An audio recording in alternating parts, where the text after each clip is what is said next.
Halo, apa kabarnya? Semoga kalian baik-baik saja dimanapun kalian berada, dan semoga kalian masih tetap semangat untuk belajar bahasa Inggrisnya.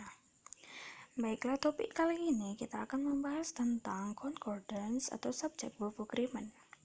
Sebelum kita mulai pembahasannya, saya persilakan kalian untuk klik tombol subscribe supaya channel ini boleh terus berkembang ya. Oke, sekarang kita mulai pembahasannya. Apa sih subject verb agreement itu? Jadi subject verb agreement itu simpel sekali, yaitu jika subjek dari sebuah kalimat singular, maka predikatnya harus singular. Sebaliknya, jika subjek dari kalimat plural, maka predikatnya juga harus plural. Kesimpulannya, subjek dan predikat harus sama-sama setara dia. Kalau singular ya singular keduanya, kalau plural ya keduanya harus plural juga. Begitu. Oke.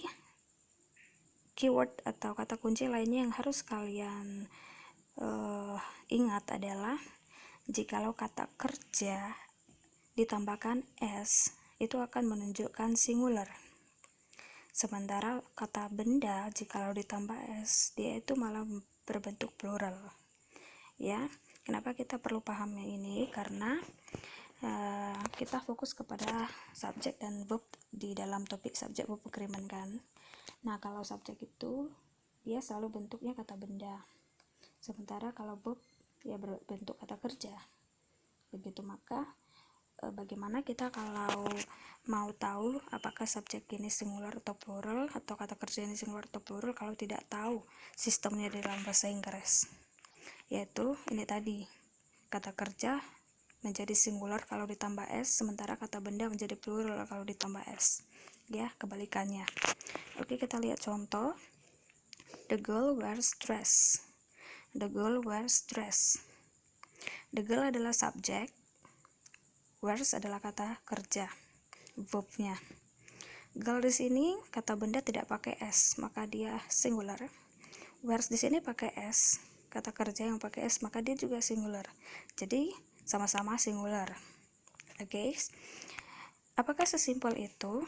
Tidak juga ya, karena ada beberapa situasi yang muncul pada soal seperti TOEFL di mana subjek dan predikat sedikit menjebak. Situasi yang bagaimana?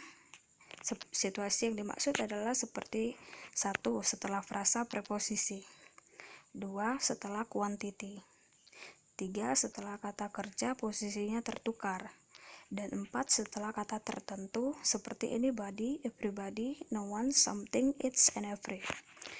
Dalam PowerPoint atau presentasi kali ini saya hanya akan membahas 1 dan 2, maka menjadi part 1. Untuk 3 dan 4 akan menjadi part 2 nanti.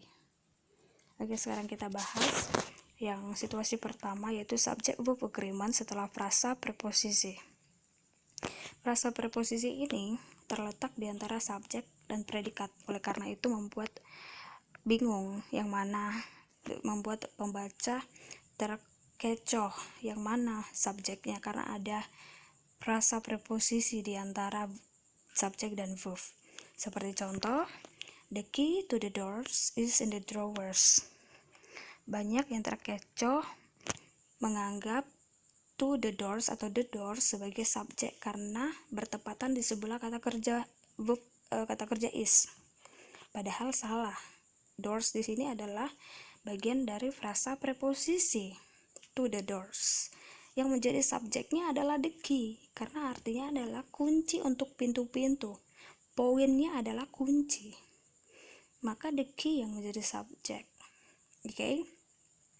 The key yang menjadi subjek berbentuk singular, maka tepat memiliki verb is yang juga singular. Kalau kalian salah, terkecoh, maka menganggap kalimat ini salah karena kalian menganggap doors adalah subjek. Doors itu plural, kenapa harus ketemu is yang singular? Begitu, jadi harus hati-hati. Nah, situasi yang kedua adalah subject verb agreement setelah quantity. Quantity seperti all, most, atau some yang diikuti oleh of. Gampang saja, kalian harus perhatikan kata yang setelah of kalau ketemu quantity yang seperti ini. Contohnya nomor 1, all of the books. Lihat, ini adalah quantity all yang diikuti oleh preposisi of, maka kita harus memperhatikan setelah kata of. Setelah kata of di sini adalah the books. Oke, the books itu adalah buku-buku, karena tambah s maka plural.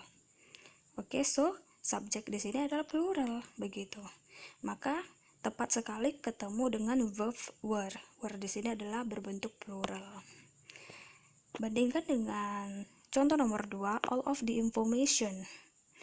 Quantity all diikuti oleh of, maka kita harus perhatikan setelah kata of, yaitu the information. Information adalah informasi. Informasi adalah salah satu uncountable nouns, benda yang tidak bisa dihitung. Ingat, semua benda yang tidak bisa dihitung dianggap singular. Maka subjek pada nomor 2 ini berbentuk singular. Maka tepat ketemu dengan kata kerja verb was yang juga berbentuk singular. Oke, gampang sekali ya untuk situasi nomor 2 ini, hanya tinggal perhatikan setelah kata of saja. Baiklah, untuk melatih pemahaman kita kerjakan latihan 27. Oke, nomor 1, the climbers on the surface of the mountain. Oke, stop sampai di sini dulu karena kita sudah sampai kepada verbnya, tinggal memilih antara need atau needs. Maka subjeknya pasti sebelum need dan needs ini. Kira-kira yang mana subjeknya? Apakah subjeknya tepat di sebelah need ini, yaitu the mountain, atau yang lain? Oke, kita perhatikan, ternyata mountain ini adalah bagian dari frasa preposisi on the surface of the mountain. Ya, jadi on the surface of the mountain adalah frasa preposisi, bukan subjek. Subjeknya adalah the climbers. Ya, the climbers adalah subjek. Subjeknya berbentuk plural. Maka kita perlu verb yang berbentuk plural juga. Antara need dan needs, tentu need yang tanpa s yang berbentuk plural. Maka jawaban nomor 1 adalah need. Nomor 2, the interrogation conducted by 3 police officers. Oke, yang mana subjeknya? The interrogation, interogasi yang menjadi subjek, karena conducted by 3 police officers itu menjadi frasa preposisi. Interrogation berbentuk uncountable noun, benda yang tidak bisa dihitung, maka dia adalah singular. So kita perlu verb yang singular juga. Antara have dan has, yang berbentuk singular adalah has. Oke, nomor 3, the tenants in the apartment next to mine. In the apartment next to mine adalah frasa preposisi. Yang menjadi subjek adalah the tenants. Tenants berbentuk plural, maka antara is dan are yang berbentuk plural adalah are. Jawabannya adalah R untuk nomor 3.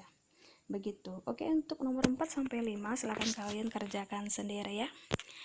Lanjut kita ke latihan 28. Nomor 1, the witnesses saw that most of the fire in the hills. Oke, karena ada clause that, maka ini menjadi 2 klausa ya. The witnesses menjadi subjek, so verbnya. Maka ini 1 klausanya. Nah, kita lanjut ke klausa berikutnya, yaitu most of the fire in the hills.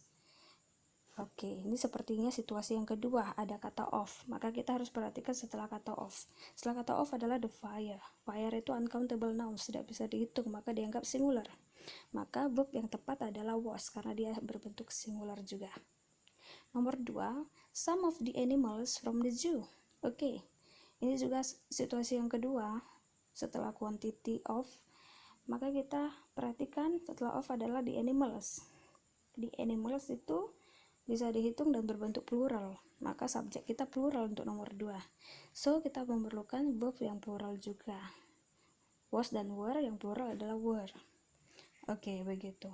Baiklah, untuk nomor 3, 4, dan 5 coba kalian kerjakan sendiri ya. Oke, sampai di sini pembelajaran kita untuk subjek verb agreement. Semoga kalian paham dan semoga kalian semakin pintar. Terima kasih telah mendengarkan. Bye bye.